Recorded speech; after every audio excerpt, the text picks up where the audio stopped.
Okay, so let's begin with the letter, I guess, that you sent to the House Republicans. Why did you do it, and what concerns you about this artificial intelligence potential moratorium for the states that's coming down potentially in this reconciliation bill? Yeah. So for context, as you mentioned, there's a 10-year moratorium proposed as part of the GOP reconciliation bill. We are incredibly concerned because New York has led the way in AI regulation. We've passed bills regulating the use of deepfakes in elections. We've passed bills regulating the use of deepfakes in adult content or targeting minors. And we've also passed bills on government use of artificial intelligence. All of that work is threatened under this proposal.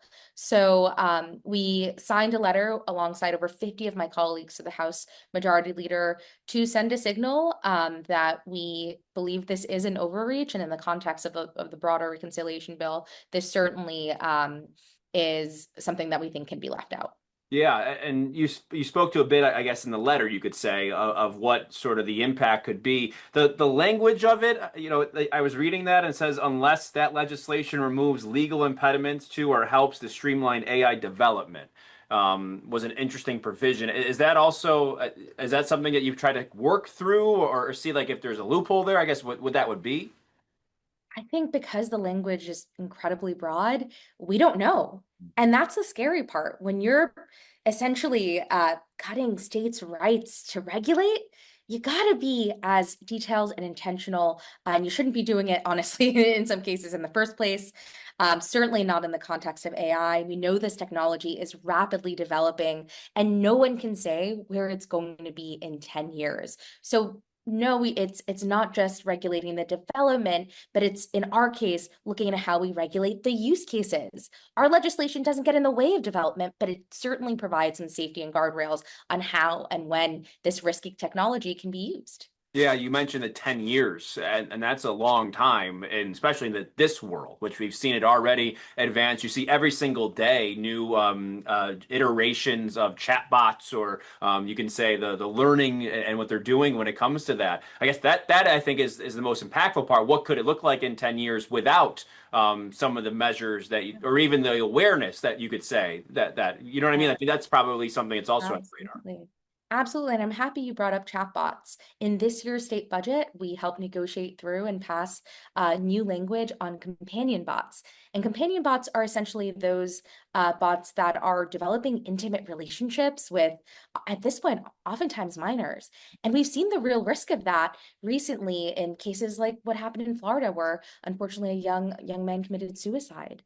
And that's a real life consequence for having no real safety guards in place for the use of in the development of these companion bots. So we've already done some of that work and certainly cannot just let this continue to happen and put more minors at risk, just more people at risk broadly over the course of the next 10 years. Yeah, in your role, you mentioned some of this legislation policy that's gone through. It's the FAIR Act, the Loading Act as well. Why were those points of emphasis for you, and why have they been? Yeah. So I chair the Senate's Internet Technology Committee, and AI has been one of our main focuses. When I took over the committee, we also focused on cybersecurity and privacy. We still want to push these things forward.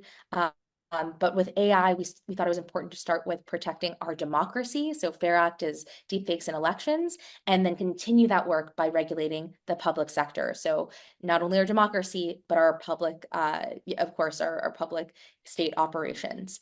Now, this year, we're moving into the private sector. We've applied some gold standards again to the public sector. I think it's time to really look at some of the industry players. And with our bill, the New York AI Act, we adopt a national framework known as the NIST framework for risk management. So it's not new. It's something that a lot of companies are familiar with. And in having conversations with stakeholders, things like impact assessments, things like understanding what the risk is and potential algorithmic discrimination and bias cases is important. And I think a lot of companies actually agree with. I'm waiting to hear back from the governor's office on this, but Empire AI, is that at all impacted here from what you understand? Again, given how broad the language is, it could be. One element of Empire AI is the amount of research that is being funded through our public and private universities. And what that research is showing in a lot of cases is that, while there's great opportunity and development and possibilities for innovation and positive use cases, there is certainly a lot of risks that are known and currently unknown. And so I think we'll be continuing to fund Empire AI, fund that research, but what's the point of having data points and studies without the ability to action on them as a state? I certainly don't want to see this moratorium come into place because we wouldn't see the full benefit of this new initiative with that in place. One of the House Republicans, I think it was the Political article, talked about this and defended it, I should say, because this is what they're championing as they work reconciliation, saying that, if this continues for the states to adopt some of these policies and regulations, that they wouldn't be able to handle the federal with a labyrinth of all these different policies, if you will. What do you make of that argument from the federal level of them saying, don't do this because we're going to do it? It's not an accurate representation of what's happening right now.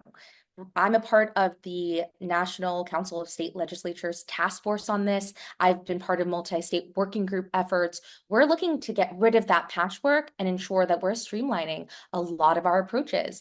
That work has been happening, and I will say states are more agile. We're an important part of the legislative process. When we're able to pass bills quickly, be responsive to new technology, try different frameworks, that actually can inform the best possible version of federal legislation. Our federal government moves slower, and without that information coming from the states, we're actually putting ourselves at a disadvantage if we actually do want to pass comprehensive federal AI legislation. Yeah, you mentioned disadvantage. You think about the world too at the end of the day, right? This has a ripple effect of what other countries are doing with this. Well, yeah, I think oftentimes you'll hear this put in terms of a competition that, it's the US or China and we're trying to win. But winning for me looks like having an AI economy where we're continuing to develop the technology, we're continuing to invest in our workforce development programs, but at the same time protecting every citizen from the extreme and documented harms that new technologies like generative AI can pose. That's winning to us, and that's a lot of what the state legislation has been doing, regulating the use cases, putting safeguards in place, putting people first, while also doing things like Empire AI that invests clearly in the development and future of AI. So what do you want to get out of the letter that, at least at the state level, that you had the 50-something senators sign up with? Yeah, so we've CC'd our Republican congressional colleagues.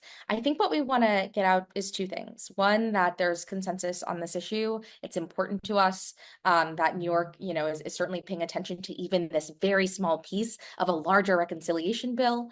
But we certainly also wanted to send the message to our colleagues in New York who we understand may be on the other side of the aisle, but are in it with us as our neighbors in the state who want to see every New Yorker protected from the potential harms of AI. And on a macro scale, I guess we hear this federal administration talk a lot about how they want states to handle things. This feels like it's the opposite of that. I guess, what do you make of that philosophy in this? Because we had Lee Zeldin at the Capitol yesterday testifying about the EPA, about how he wants states to handle, environmental protections and all this. But this seems like it's the opposite of that. As a Democrat in New York, I guess, what do you make of that? Yes, the irony is not lost on me. This is a case where we're advocating for states' rights to an administration that has for a long time advocated for states' rights. I think what I'd point to there is, this is, again, it's an overreach. It's not necessarily strategic.